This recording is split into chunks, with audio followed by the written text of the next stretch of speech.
Bismillahirrahmanirrahim. Assalamualaikum warahmatullahi wabarakatuh. Pada video pembelajaran kali ini, kita akan membahas mengenai motivasi kerja. Baik, kita akan mulai. Oke. Motivasi kerja. Apa sih motivasi kerja itu? Oke, kita masuk ke dalam sama definisi dari si. Oke.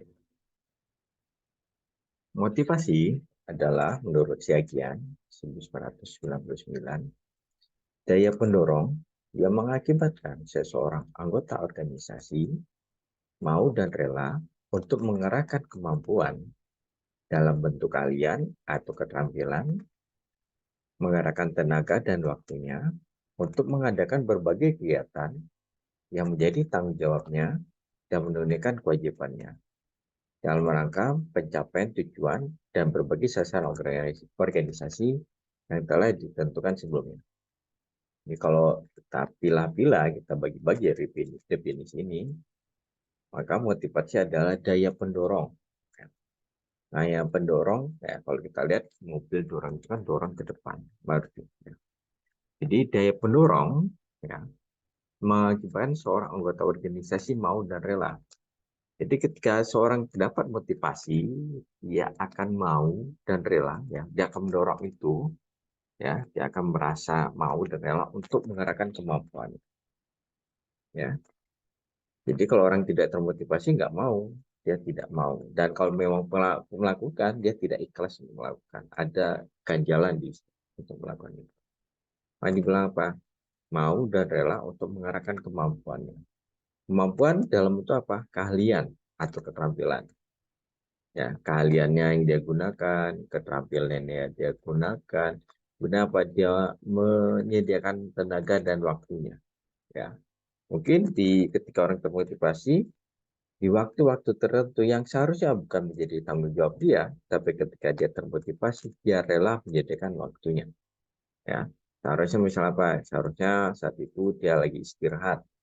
Tapi ketika perusahaan butuh dia, ada sesuatu yang harus dia lakukan, maka dia merelakan untuk apa? Menghilangkan atau mengurangi ya waktu dia istirahat. Ya, apa lagi? Tenaganya. Ya, mungkin biasanya kerja itu dari jam 8 sampai jam 4 sore misalnya. Tapi ketika orang sudah termotivasi, ya setelah ketika dia pulang, ya ketika dia pulang ke rumah, pikirannya masih berkaitan dengan kerjaannya dia. Bukan karena dia terpaksa, tapi karena dia termotivasi. Nah, dia termotivasi, ya. Oke. Maka, nah, kalimat yang berikutnya adalah untuk mengadakan berbagai kegiatan menjadi tanggung jawabnya dan menunaikan kewajiban. Ya. Jadi, ketika dia termotivasi untuk melakukan tanggung jawabnya dan menunaikan kewajibannya, maka dia mengerahkan tadi keahlian dan keterampilan. Maka dia melakukan sesuatu itu dengan sebaik-baiknya. Bukan hanya mengukurkan tanggung jawab. Ya. Bukan hanya mengukurkan tanggung jawab. Ya. Waktu dan tenaga dia curahkan untuk itu bisa berhasil. Misalnya gini, perusahaan mau mengadakan show, ya, perusahaan mengadakan kerjasama, ya, berusaha mengadakan kerjasama dengan pihak luar, ya, deal, ya, dan dia dikasih tanggung jawab supaya kerjasama ini bisa berhasil, supaya tanda kontrak itu bisa ditandatangani, ya. Maka ketika dia termotivasi karena dia tahu tanda tangan kontrak ini akan sangat berpengaruh pada perusahaan, sangat membantu perusahaan dan berarti membantu dirinya, maka dia akan termotivasi bagaimana caranya supaya kontrak ini bisa terlaksana dengan baik. Dealnya dapat di situ. Ya, mungkin dia ketika jam waktu pulang pun dia akan memikirkan. Dia mencari cara-cara. Misalnya apa? Dia oke, yang paling penting cara meyakinkan. Maka dia akan belajar intonasi yang baik, bagaimana cara presentasi yang baik sehingga bisa meyakinkan. Oh, yang kita datang ini dia biasanya lebih suka data-data mengenai keuangan. Oke, maka dia akan berusaha untuk menunjukkan data-data keuangan yang valid. Ya, Maka yang tadi bilang, dia akan mengadakan berbagai kegiatan yang menjadi tanggung jawabnya, sehingga bisa menunaikan wajibannya. Tujuannya apa? Tadi, mencapai tujuan dan berbagi sasaran organisasi yang telah ditentukan sebelumnya. Itu adalah definisi dari motivasi. Nah, menurut Winardi 2000, motivasi adalah keinginan yang terdapat pada seorang individu yang merangsang untuk melakukan tindakan. Nah, jadi ketika orang termotivasi, dia punya keinginan. Ketika dia punya keinginan, dia tahu keinginan itu harus terwujud dengan cara apa? Melakukan suatu namanya tindakan. Ya. Kalau orang punya keinginan tapi tidak melakukan sesuatu, maka motivasi dia bisa dibilang tidak termotivasi atau motivasinya cuma sedikit kecil. Ya. Jadi ketika termotivasi dia akan melakukan tindakan. Oh, saya harus mempersiapkan ini. Ya.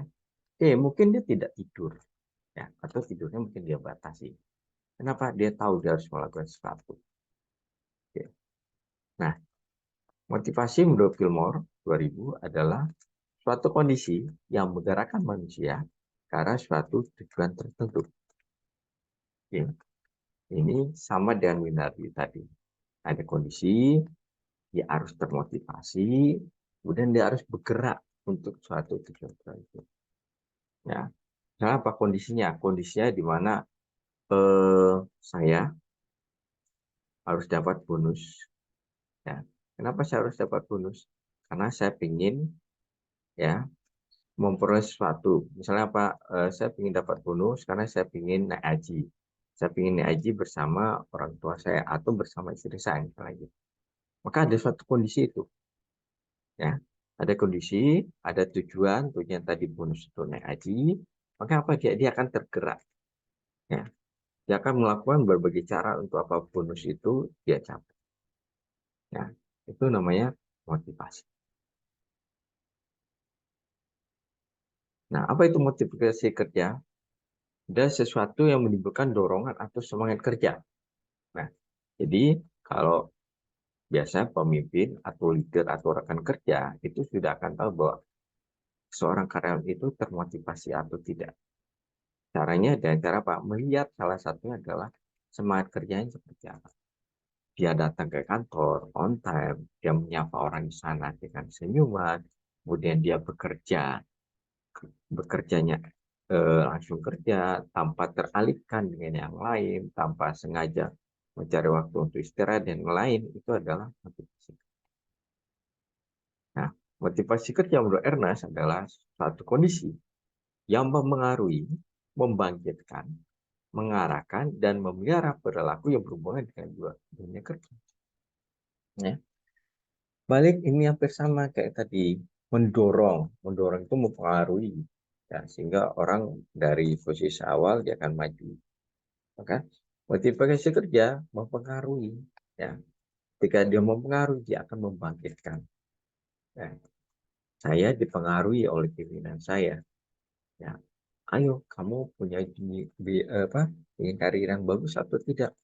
Atau kamu ada peluang nih ya di posisi tertentu. Ya, itu ada motivasi masuk ke saya. Kemudian itu membangkitkan keinginan saya. Oh iya, ada ya, ada peluang ke depannya ya. Ada posisi yang bagus di depan. Itu membangkitkan. Setelah itu apa? Mengarahkan. Nah, oh, untuk mendapatkan posisi itu, apa yang harus saya lakukan? Itu namanya mengarahkan. Ada arah yang ingin dituju. Ya. Jangan sampai kita ingin misalnya apa tadi posisi tertentu, tapi kita melakukan hal yang berbeda. Ya, jelas salah.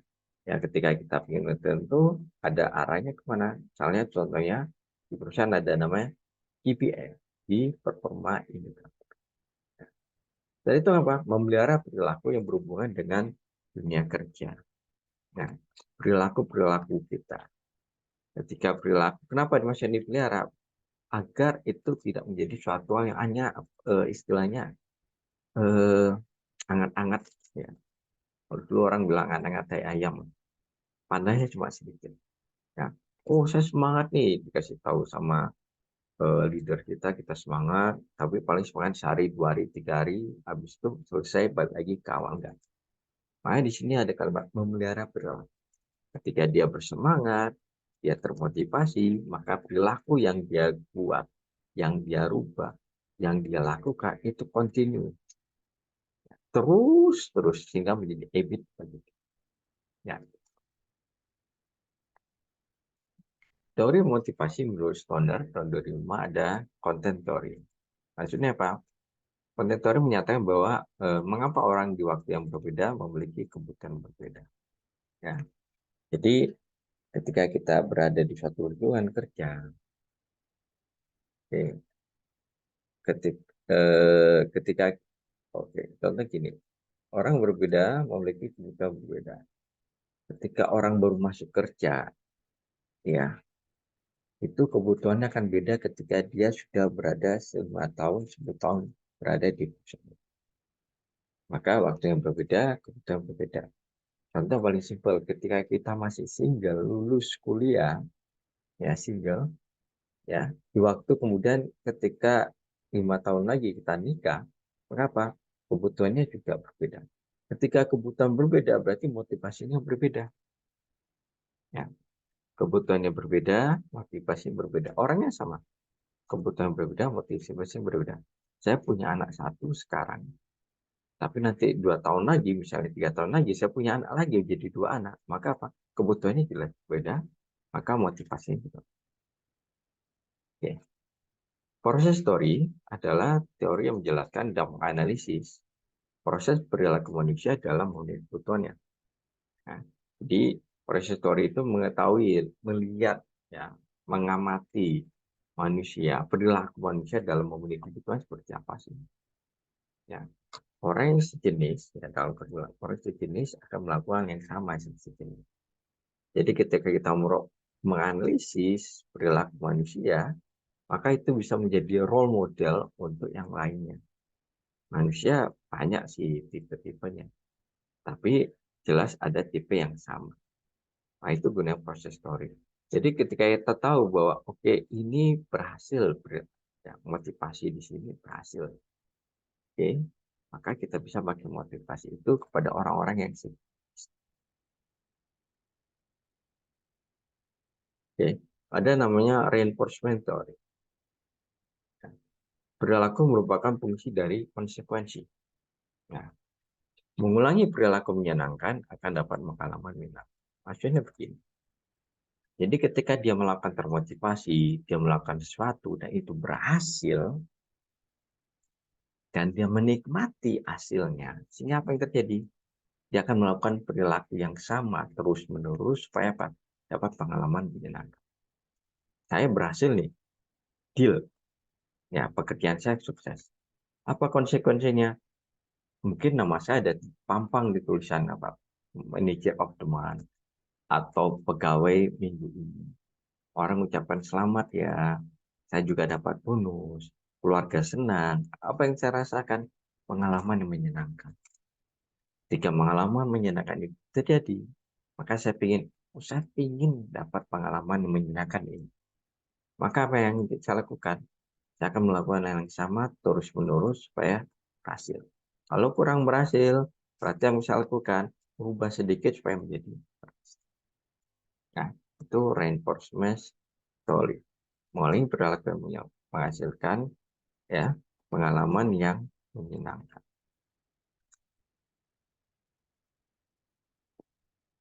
Oke, content theory itu ada terbagi menjadi Maslow hierarchy of need, Aldebaran dan Esber itu factor theory. Kita masuk Maslow hierarchy of need. Kebutuhan teori kebutuhan menurut Maslow. Nah, menurut Maslow, kebutuhan manusia itu tersusun dari 5 hierarki kebutuhan. Ya. Nah, manusia akan memenuhi kebutuhan yang paling dasar terlebih dulu. Ketika dasar yang terpenuhi, dia akan naik lagi. Nah, yang terpenuhi dia akan naik lagi. Ya. Oke. Jadi kalau kebutuhan yang paling dasar tidak terpenuhi, dia tidak akan naik lagi kebutuhannya. Ya. Contoh, kebutuhan yang paling awal adalah namanya kebutuhan fisiologis. Kebutuhan dasar yang harus dipenuhi oleh manusia untuk memenuhi kebutuhan hidup. Contoh apa? Makanan, perumahan, air, dan pakaian, dan lain-lain. Saya butuh makan 3 kali sehari. Ya, itu dasar. Saya butuh rumah untuk saya tinggal. Saya butuh pakaian untuk menutupi diri saya. Itu kebutuhan dasar. Ketika kebutuhan dasar saya sudah terpenuhi dengan baik, misalnya Pak, untuk makan saya sudah makan 3 kali sehari, makan bisa lebih, numbel dan lain-lain. Perumahan saya dapat tinggal di suatu rumah, ya tidak perlu mikir ngontrak atau kalau misalnya saya kontrak, saya bersyukur bahwa saya punya rumah untuk ditempati, saya mampu untuk bayar uang kontrak. Dan ketika ini sudah terpenuhi atau kebutuhan fisiologi sudah terpenuhi, maka akan naik kebutuhan yang kedua, yaitu kebutuhan rasa aman. Ya, kebutuhan yang berhubungan dengan rasa aman manusia. Contoh apa? Keamanan, kestabilitasan, keteraturan, dan lain-lain. Ya. Saya sudah makan, ya sudah punya. Oke. Nah, saya sudah punya perumahan nih. Oke. Mungkin di awal rumahnya biasa, yang penting saya bisa tinggal tidur di situ. Tapi sekarang dengan rasa aman. Bagaimana dengan rasa aman? Oh, berarti akan saya beli rumah, saya punya rumah, bukan hanya untuk tempat tinggal tidur saya, tapi tempat saya berlindung di sana. Maka rumah itu harus saya desain, harus saya buat supaya orang ada di dalamnya aman dan nyaman. Oke. Apalagi misalnya makanan. Kalau ini makanan sudah cukup.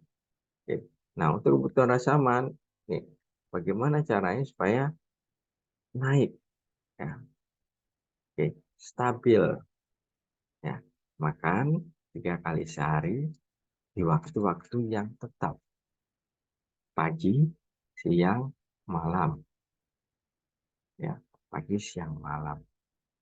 Oke. Apalagi keteraturan, ya, dan lain-lain.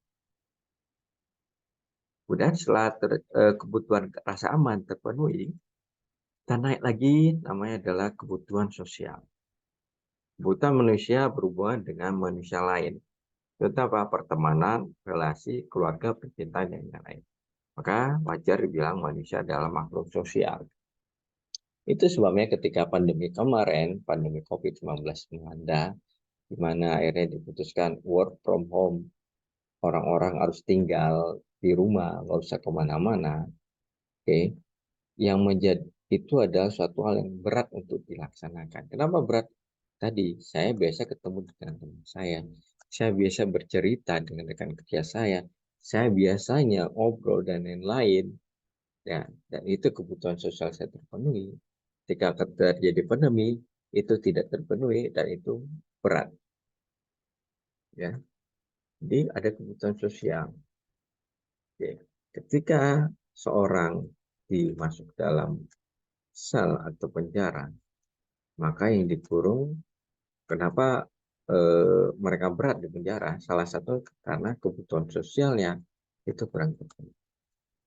Lagi ketika terjadi pandemi, ya, orang akan balik, oh pandemi, ada yang sakit, yang menyebabkan kematian, ini dosa, ini berat. Maka orang pada balik ke kebutuhan yang pertama. Apa itu kebutuhan pertama?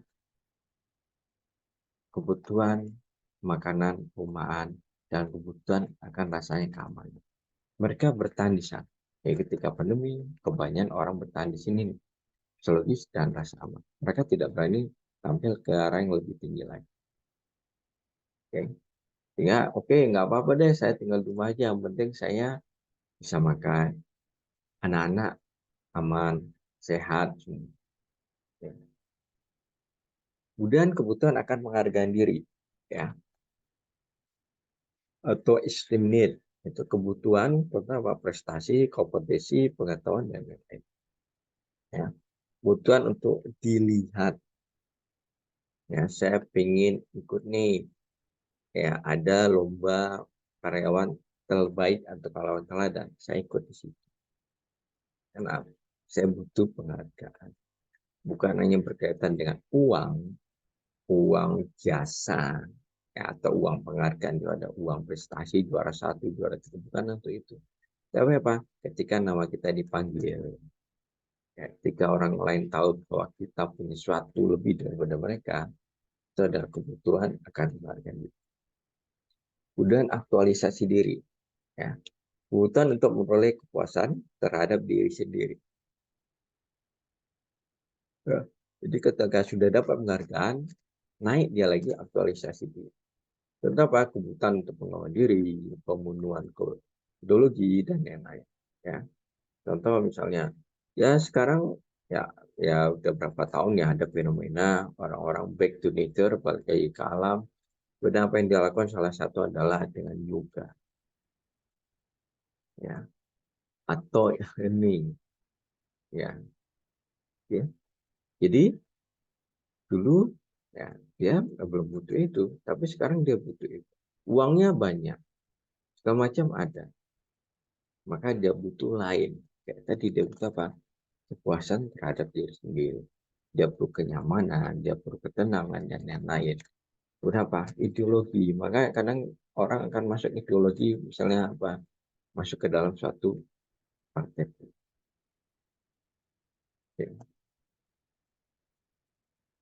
Ini kita lihat ya, ideologis, rasa aman, sosial, penghargaan diri, atau oke. Teori R.J. Alderberg menyatakan bahwa merupakan simplifikasi dari pengembangan teori Maslow. Ya. Jadi teori Maslow dikembangkan oleh Alderberg. Dia menyatakan ada nama eksistensi, keberadaan, itu physiological dan safety need. Kemudian ada relatedness, itu berkaitan dengan affiliation. Kemudian ada growth, berkaitan esteem dan self-actualisasi. Jadi kalau lihat contohnya begini, eksistensi, fisiologi darah aman, ada sosial, ada pertumbuhan, ada aktualisasi dari, dan penghargaan. Nah, perbedaannya kalau itu, apa itu perbedaannya? Kalau menurut ini, ya, kalau Maslow kan harus dekat dari bawah, naik lagi, baru naik lagi. Kalau ada enggak, manusia tidak harus memenuhi kebutuhan pada tingkat yang lebih rendah terlebih dahulu sebelum mengantisipasi kebutuhan pada tingkat yang lebih. Ya, tidak harus, bisa saja dia langsung kebutuhan yang tinggi. Apalagi manusia ketika tidak dapat memenuhi kebutuhan atas, maka akan kembali untuk memenuhi kebutuhan tingkat yang lebih rendah. Ya. Jadi dia akan nyoba ke atas, gagal, dia balik lagi, ke atas, gagal. Ya. Udah ada revert to factor theory. Ada dua faktor, ya. Ada faktor intrinsik, ada faktor motivator atau intrinsik. Faktor izin menurut Albert adalah memotivasi seorang untuk keluar dari ketidakpuasan. Nah, jadi izin ini memotivasi seorang untuk keluar dari namanya apa? Ketidakpuasan. Contoh apa? Kondisi kerja, gaji, status, keamanan kerja, dan lain-lain. Jadi istilah gini, ketika dia dapat gaji itu, dia akan keluar dari ketidakpuasan. Apakah berarti dia puas? Belum tentu. Tapi yang paling penting bahwa dia tidak merasa tidak puas. Oke. Ada faktor motivator interaktif, ya, memotivasi seorang untuk berusaha mencapai kepuasan. Berapa? Prestasi, pengakuan, kemajuan tingkat kehidupan, dan lain-lain. Jadi kalau kita lihat di sini, pertama orang tidak puas dan tidak termotivasi. Kemudian ada faktor aging di sini, maka dia tidak merasa tidak puas dan tidak termotivasi. Ya. Tadi tidak puas dan tidak termotivasi, kemudian dapat gajinya sesuai. Maka dia bukan berarti langsung puas, tidak. Tapi dia tidak merasa tidak puas dan tidak termotivasi. Kemudian ada faktor motivator lagi yang dilihat, yang lain kita apa? Prestasi, pengakuan, dan lain-lain. Maka dia akan terpaksa puas dan termotivasi. Gajinya dapat, pengakuannya dapat, dia akan puas dan termotivasi. Kemudian ada namanya proses teori, ada teori keadilan, equity teori, dan teori harapan, ekspektasi teori, serta teori penetapan tujuan, goal setting. Teori keadilan ya menyatakan bahwa jika individu atau karyawan merasa diperlakukan tidak adil, maka mereka akan berusaha mengembalikannya pada situasi yang tidak adil, yang sesuatu yang adil. Maka kalimat di sini ada kalimat merasa. Merasa berarti ada kalimat persepsi. Jadi satu individu dengan individu lain jelas beda, kemungkinan beda. Nah, ketika dia merasa tidak adil, apa yang dia lakukan? Pertama adalah mengurangi tingkat kerja. Nah, oke, awalnya mungkin push-nya dia tuh di limit, dia semangat kerja, kemudian apa? Ketika dia merasa tidak adil, maka semangatnya dikurangi, produktivitasnya berkurang. Oke. Kemudian apa? Meminta perbaikan sistem reward. Ya, ini teori keadilan sistem reward. Rewardnya seperti apa? Oke, rewardnya seperti apa? Ya. Mungkin dia sama temannya, selama ini temannya jauh lebih tinggi daripada dia. Makanya minta perbaikan. Gimana caranya supaya sama, paling tidak setidaknya. Oke. Teori keadilan berhenti kerja atau pindah kerja. Ya, responnya. Jadi ketika seorang merasa tidak adil, maka dia akan berhenti kerja atau dia akan pindah kerja. Tetap di perusahaan itu, tapi dia pindah kerja ke tempat lain. Dengan berharap nanti dia akan dapat yang lebih baik. Ya. Nah, pasar tenaga kerja itu ada input pekerjaan, output pekerjaan, dan juga ada respon pekerjaan. Ini menurut teori keadilan Adam. Oke, ya, teori keadilan Adam. Kemudian ada teori harapan. Ya. Memotivasi karyawan adalah hasil dari seberapa jauh seorang menginginkan imbalan. Nah, maka di sini teori harapan ada upaya. Ketika ada upaya berhasil, dia kinerja naik. Ketika kinerja naik, maka dia akan dapat reward. Ya, hasil dari seberapa jauh seseorang menginginkan imbalan. Fokus teori harapan adalah hubungan, contohnya hubungan usaha kinerja. Sejauh mana usaha yang dilakukan individu akan menghasilkan kinerja yang diharapkan. Ada hubungan kinerja imbalan. Ya. Sejauh mana individu percaya bahwa kinerja pada tingkat tertentu akan mengarah pada pencapaian hasil yang tinggi. Kemudian hubungan imbalan tujuan pribadi. Sejauh mana penghargaan organisasi memenuhi tujuan atau kebutuhan pribadi individu dan daya tarik penghargaan potensial tersebut bagi individu. Ya.